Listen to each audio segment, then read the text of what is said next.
Salimi Urdu के मुआज़िज़ नाज़रीन अस्सलाम वालेकुम वरहमतुल्लाहि वबरकातुहू। हिंदुस्तान में सोमनाथ का मंदिर पूरे हिंदुस्तान के लोगों का मरकज था। यहाँ पर मीलों सफर तय करके लोग आया करते थे। यहाँ पर सोने के बने हुए बुत और मूर्तियां भी नस्ब की हुई थी। और इस मंदिर की खास बात मूर्ति का एक खास जादू था, जिसकी वजह से बड़े बड़े लोग इसकी तरफ मुतवज्जो होते थे। कई सिख और ईसाई भी अपना मजहब बदल लिया करते थे और सोमनाथ का मंदिर देखकर लोग हिंदू मजहब को कबूल कर लेते थे। और हिंदू खुद इस मजहब पर कितने ही पक्के होंगे, इस मंजर को देखकर वो सजदे में गिर पड़ते। इसके अंदर इतना बड़ा करिश्मा और गैर फितरी निशान था कि इंसान हैरान रह जाता था। इसमें एक ऐसा बड़ा बुत था जो बगैर किसी सहारे के हवा में मुअल्लक था। वो न छत के साथ लगा हुआ था और न जमीन पर पड़ा हुआ था। एक अजीबो गरीब कैफियत के साथ हवा में लटका रहता था। लोग जब वहां पर आते तो इसको देखकर हैरान रह जाते। फिर हिंदू पंडित खूब कमाई किया करते थे कि इस खास बुत के लिए पैसे दो और हीरे और जवाहरात इस पर चढ़ाओ तो तुम्हारी तमाम मुश्किलात हल हो जाएंगी, तुम्हारे मसाइल खत्म हो जाएंगे। ये एक बहुत बड़ा द्यू हकील बुत था जिसका पेट बहुत ही बड़ा था और इसके मुंह के जरिए से हीरे जवाहरात इसके पेट में डाले जाते थे। फिर जब मंदिर खाली हो जाता तो 2-3 हफ्तों के बाद इस मूर्ति के पीछे कमरे के रास्ते से एक दरवाजा था जिसको खोलकर इससे सोना चांदी जेवरात को निकाल लिया जाता था। मगर प्यारे नाजरीन, लोग यही समझते थे कि हमारे दिए हुए खजाने भगवान के पास पहुंच जाते हैं और बदले में भगवान हमारे मसाइल को हल कर देते हैं। सुल्तान महमूद गजनवी ने इस इलाके को जब फतह किया, जब वो इस मंदिर में पहुंचा तो बला झिझक बुतों को पाश पाश करना शुरू कर दिया। बड़ी कुल्हाड़ियों से बुतों को गिराया जा रहा था। सुल्तान महमूद गजनवी भी तलवार से बुतों पर वार कर रहे थे। अभी आधा मंदिर ही बुतों से पाक हुआ था कि बकाया को दूसरे दिन पर छोड़ दिया गया। दूसरे दिन तमाम हिंदुस्तान के बड़े बड़े पुजारी और पंडित मिलकर सुल्तान महमूद गजनवी के पास हाजिर हुए और बड़े इत्तेहाद के साथ बड़ी दरख्वास्त पेश करते हुए कहा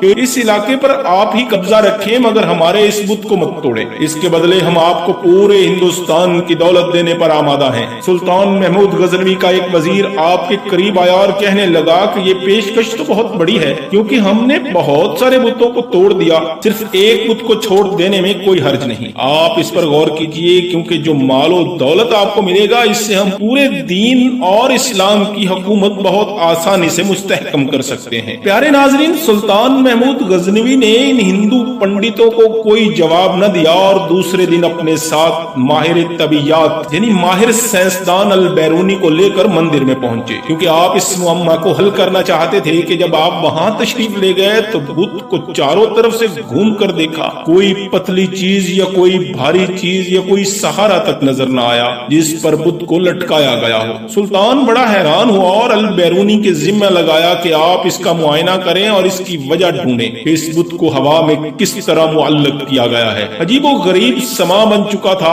बहुत सारे वुज़रा और सुल्तान महमूद गजनवी भी वहां बैठ कर देख रहे थे कि इसकी वजह क्या हो सकती है। अल बैरूनी भी पक्के मुसलमान थे। उन्होंने बड़े गौर से बुत को देखना शुरू किया। करीब जाकर बुत को छू कर भी देखा और चारों तरफ से बार बार देखते भी रहे। आखिरकार इनकी समझ में ये राज आ गया। वो बड़ी फातिहाना मुस्कुराहट लेकर बादशाह के सामने हाजिर हुए और बड़े अदब से अर्ज किया, हुजूर वाला, इस बुत के दाएं जानिब दीवार के ऊपर वाली ईंटें अगर निकाल दी जाएं तो आपके सामने इसका मुअम्मा हल हो जाएगा। सुल्तान, जो काफी देर से तहकीक करते हुए देख रहा था, वो गहरी सोच में पड़ गया और अपने एक वजीर को हुक्म दिया कि जिन ईंटों की तरफ अल बैरूनी ने इशारा किया है वो फौरी निकाल दी जाएं। जैसे ही ईंटें निकाली तो बुत का राज फाश हो गया, क्योंकि दाएं तरफ वाली दीवार से ईंटें निकाली गई तो बुत बाईं जानिब से जमीन की तरफ झुक गया। अभी वो जमीन पर गिरा नहीं था, मगर इसकी एक साइड बिल्कुल नीचे की तरफ झुक गई। ये चीज पहले से भी ज्यादा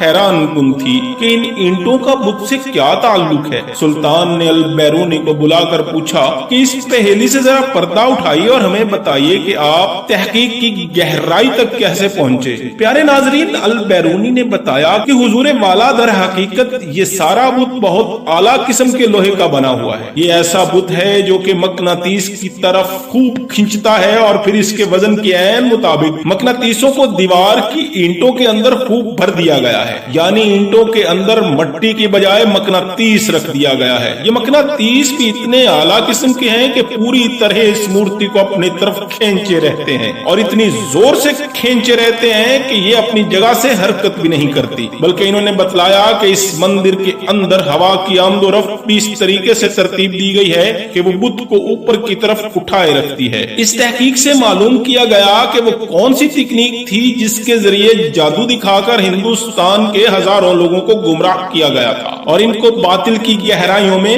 ڈال دیا گیا۔ سلطان محمود غزنوی نے اس بت کو توڑ دینے کا حکم دیا اور بڑے بڑے طاقتور سپاہیوں کے ذمہ لگایا کہ اس بت کے ٹکڑے ٹکڑے کر دیے جائیں، حتیٰ کہ اس بت کے نام و نشان تک کو بھی مٹا دیا جائے۔ اس لیے سلطان محمود غزنوی کو ایک بت شکن کے نام سے یاد کیا جاتا ہے۔ وقت دینے کا شکریہ۔ میرے چینل کو سبسکرائب، لائک اور شیئر کر دیں۔ جزاکم اللہ۔